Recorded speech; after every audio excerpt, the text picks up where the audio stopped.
Gokak road railway under bridge ಅದು ಮೊದಲಿನಿಂದ water way ಅಂತ ಮಾಡಿದ್ದಾರೆ. ಇದು ಸಾರಿಗೆ ಸಂಪರ್ಕಕ್ಕಾಗಿ ಮಾಡಿದಂಥದ್ದಲ್ಲ, ಯಾವುದೂ ನಮ್ಮ ರೈಲ್ವೆ ಇಲಾಖೆ ದಾಖಲೆಗಳ ಪ್ರಕಾರ. ಹೀಗಾಗಿ ನೀರು ಹೋಗಲಿಕ್ಕೆ ಏನು ಅವಶ್ಯಕತೆ ಇತ್ತು ಅಷ್ಟು ಮಾತ್ರ ಮಾಡಿದರು.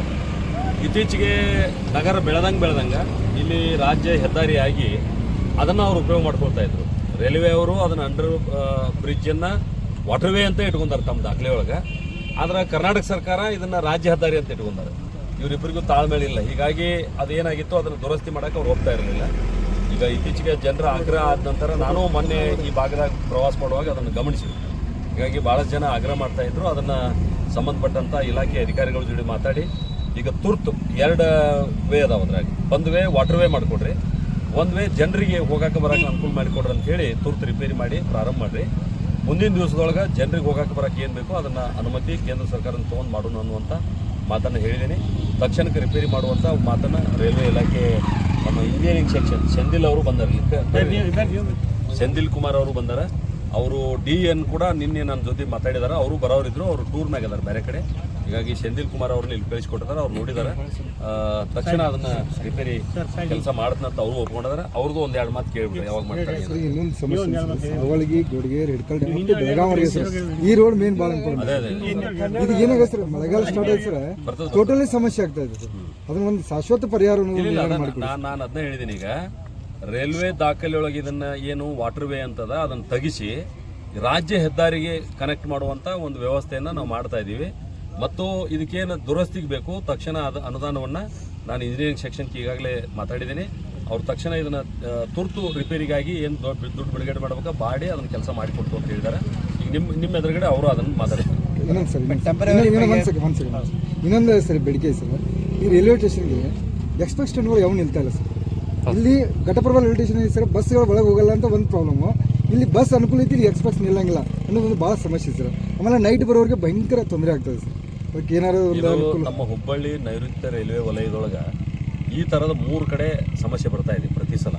3 ಕಡೆ ಅವರು ನನಗೆ ಸಂಪರ್ಕ ಮಾಡ್ತಿರ್ತಾರೆ. ಒಂದು ಅಲ್ಲಿ ಮಿರಜ್ ಮತ್ತು ಸಾಂಗ್ಲಿ, ಅಲ್ಲಿ 2 ಸ್ಟೇಷನ್ ಸಮೀಪ ಅದಾವೆ. 6-7 ಕಿಲೋಮೀಟರ್ ಅಂತರದ ಮ್ಯಾಗ ಸಾಂಗ್ಲಿ ಮತ್ತು ಮಿರಜ್ ಅದಾವೆ. ಹಂಗೆ ಇಲ್ಲಿ ಘಟಪ್ರಭಾ ಮತ್ತು ಗೋಕಾಕ್ ರೋಡ್ ಇದು ಸಮೀಪದೊಳಗೆ ಅದಾವೆ. ಇದು ಭಾಳ 4 ಕಿಲೋಮೀಟರ್ 5 ಕಿಲೋಮೀಟರ್. ಹಂಗೆ ಧಾರವಾಡ ಹುಬ್ಳಿ ಅವು 2 ಸ್ಟೇಷನ್ ಹಂಗೆ ಅದಾವೆ. ಹೀಗಾಗಿ ಎಕ್ಸ್ಪ್ರೆಸ್ ಟ್ರೈನ್ಗಳು ಈ 6 ಸ್ಟೇಷನ್ದೊಳಗೆ ಸ್ಟಾಪ್ ಕೊಟ್ಕೋತ ಬಂದ್ರಂದ್ರೆ ಸಮಯ ಭಾಳ ಹೋಗ್ತದೆ, ಪ್ರಯಾಣದ ಸಮಯ ಭಾಳ ಜಾಸ್ತಿ ಆಗೈತೆ. ಹೀಗಾಗಿ ಎಕ್ಸ್ಪ್ರೆಸ್ ಟ್ರೈನ್ಗಳಿಗೆ ಚಾರ್ಜ್ ರೈಲ್ವೆ ಇಲಾಖೆ ಜಾಸ್ತಿ ಮಾಡ್ತದೆ. ನಾವು ಈಗ ವಂದೇ ಭಾರತ್ ಟ್ರೈನ್ ಬಿಡಾತೀವಿ. ವಂದೇ ಭಾರತದ ಕಾನ್ಸೆಪ್ಟ್ ಹೆಂಗೆ, ಕಡಿಮೆ ಅವಧಿಯೊಳಗೆ ಹೆಚ್ಚು ಕಿಲೋಮೀಟರ್ ಹೋಗ್ಬೇಕು ಅವರು. ಅದಕ್ಕಾಗಿ ದುಡ್ಡು ಜಾಸ್ತಿ ತೊಗೋತಾರೆ ಅವ್ರ ಕಡೆಯಿಂದ, ಮತ್ತು ಫೆಸಿಲಿಟಿ ಒಳಗೆ ಜಾಸ್ತಿ ಕೊಟ್ಟಾರೆ. ಹೀಗಾಗಿ ನಾವು ಎಲ್ಲ ಕಡೆ ಅದನ್ನು ಸ್ಟಾಪ್ ಮಾಡ್ಕೊತ ಬಂದು ಅಂದ್ರೆ ವಂದೇ ಭಾರತ್ ಒಂದೇ ಅಲ್ಲ, ಯಾವುದೇ ಎಕ್ಸ್ಪ್ರೆಸ್ ಟ್ರೈನ್ಗಳನ್ನು ಎಲ್ಲ ಕಡೆ ಸ್ಟಾಪ್ ಕೊಟ್ಕೊತ ಬಂದು ಅಂದ್ರೆ ಅದ್ರ ಒಳಗಡೆ ಪ್ರಯಾಣ ಮಾಡ್ತಕ್ಕಂಥ ಪ್ರಯಾಣಿಕರಿಗೆ ಸೌಲಭ್ಯ ಕೊಡೋಕ್ಕಾಗೋದಿಲ್ಲ. ಆ ಕಾರಣದಿಂದ ಕೆಲವು ರೈಲ್ವೆ ನಿಲ್ದಾಣಗಳಿಗೆ ಅದು ಸ್ಟಾಪ್ ಇರೋದಿಲ್ಲ. ಆದರೂ ಕೂಡ ಗೋಕಾಕ್ ಒಂದು ವಾಣಿಜ್ಯ ನಗರಿ ಅದ. ಹೀಗಾಗಿ ಬರುವಂಥ ದಿವಸದೊಳಗೆ ಜಿಲ್ಲಾ ಕೇಂದ್ರ ಆಗುವಂಥ ಲಕ್ಷಣ ಅದಾವ. ಆ ಕಾರಣದಿಂದ ಅದನ್ನು ಮಾಡ್ಬೇಕಂತೇಳಿ ನಾನು ಕೂಡ ಮಾತಾಡ್ತೀನಿ. ಏನು ಸಾಧ್ಯ ಇದೆ, ಎಷ್ಟು ಸಾಧ್ಯ ಇದೆ ಅಷ್ಟು ಟ್ರೈನ್ಗಳನ್ನು ಸದ್ಯದ ಮಟ್ಟಿಗೆ ಒಂದು ಲೋಕಲ್ ಒಂದರೆ ನಿಲ್ಲಿಸುವಂಥ ವ್ಯವಸ್ಥೆ ಮಾಡಿ ಸರ್. ಅಲ್ಲ ಸುಮಾರು ಒಂದು 200 ಜನ ಡ್ಯೂಟಿ ಹೋಗ್ತಾರೆ ಸರ್ ಬೆಳಗ್ಗೆ LTT ಟ್ರೈನ್ಗೆ. ಅವ್ರಿಗೆ ಇಲ್ಲೇ ಒಂದು ಸೆಕೆಂಡ್ ಒಂದು ನಿಮಿಷ ಕೊಟ್ಟರೆ ಸಾಕು. ಈಗ ನನಗೆ ಮೊನ್ನೆ ಅಚಾನಕ್ಕಾಗಿ ನಾ ಇದಕ್ಕೆ ಹೋಗಿದ್ದೆ, ಇಲ್ಲಿ ಚಿಕ್ಕೋಡಿ 2-3 ತಿಂಗಳ ಹಿಂದೆ. ಚಿಕ್ಕೋಡಿ ಅವರೆಲ್ಲ ನಾವು ಹೋಗಿದ್ದು ನೋಡಿ ಇಮಿಡಿಯೇಟ್ ಬಂದುಬಿಟ್ರು. ಬಂದು ಇಲ್ಲ ನಮ್ದು ಇಲ್ಲಿ ಹಂಗದ ಹಿಂಗದ ಅಂತ ನಿಮ್ಗತ್ತೆ ಹೇಳಿರಲ್ಲ.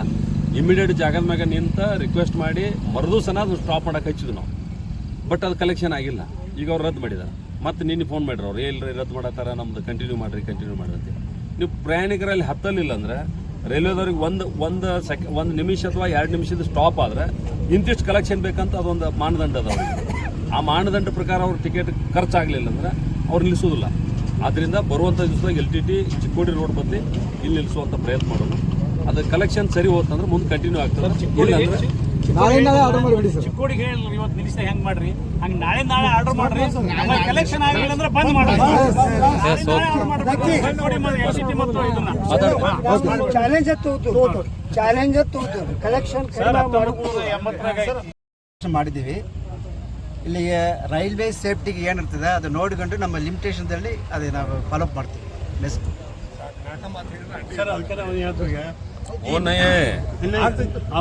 ಇನ್ನೊಂದು ಮಾತು ಹೇಳ್ಬಿಡ್ತೀವಿ, 10 ದಿವಸ ನೀವು 5 ದಿವಸ ಟೈಮ್ ಕೊಟ್ರಿ ನೀರು ಹೋಗೋದಲ್ರಿ ನೀವು ಇದ್ದೀಗ ನೀವು 5 ದಿವಸ ಬೇಡ 10 ದಿವಸ ನೀವು ಮಾಡಬೇಕು.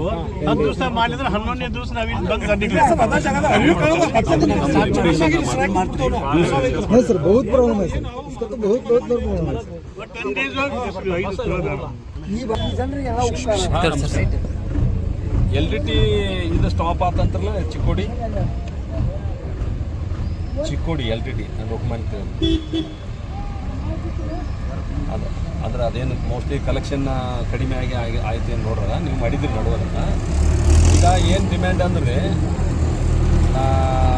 ಕೊಣ್ಣೂರಾಗದ ಈಗ ಕೊಣ್ಣೂರವ್ರಿಗೆಲ್ಲ ಏನು ಡಿಮ್ಯಾಂಡ್ ಅಂದರೆ Gokak road Gokak in future district ಆಗುವಂಥ ಇದದ ಅಂದ್ರೆ ಗೋಕಾಕ್ ಡಿಸ್ಟಿಕ್ ಹೆಡ್ ಕ್ವಾರ್ಟರ್ ಆಗ್ತದೆ. ಮ್ಯಾಕ್ಸಿಮಮ್ ಪ್ರಯಾಣಿಕರು ಇಲ್ಲಿಂದ ಘಟಪ್ರಭಕ್ಕಿಂತ ಇಲ್ಲೇ ಜಾಸ್ತಿ ಪ್ರಯಾಣಿಕರು ಇದಾರೆ. ಟ್ರೈನ್ಗಳೆಲ್ಲ ನೀವು ಅಲ್ಲೇ ಸ್ಟಾಪ್ ಮಾಡ್ಸತ್ತೀರಿ, ಇಲ್ಲೊಂದು ಎರಡು ಮಾಡಿರಿ ಅಂತ ಅವ್ರ ಡಿಮ್ಯಾಂಡ್ ಅದು. LDT ಅದು ಅಂದರೆ ಸರ್ಕಾರಿ ನೌಕರರು ತಾಲೂಕು ಹೆಡ್ ಕ್ವಾರ್ಟರ್ಗೆ ಬರ್ತಾರೆ, ಇನ್ ಫ್ಯೂಚರ್ ಡಿಸ್ಟಿಕ್ ಹೆಡ್ ಕ್ವಾರ್ಟರ್ಗೆ ಬರೋದಾಕೈತಿ. ಅದಕ್ಕೆ ಅಲ್ಲಿ ಸ್ಟಾಪ್ ಕೊಡ್ರಿ ಅಂತ ಅವ್ರ ಡಿಮ್ಯಾಂಡ್ ಅದ. ನೀವು ಚಿಕ್ಕೋಡಿದ ಕಲೆಕ್ಷನ್ ಇಲ್ಲ ಅಂದ್ರೆ ಅದ್ರ ಬದಲು ಇಲ್ಲಿ ಕೊಡಿರ್ಬೇಕಾಗತ್ತೆ. ಹಂಗಾರೆ ಗೋಕಾಕ್ ರೋಡಿಗೆ ಸ್ವಲ್ಪ ನೋಡಿ ಪರಿಶೀಲನೆ ಮಾಡಿ. Okay thank you.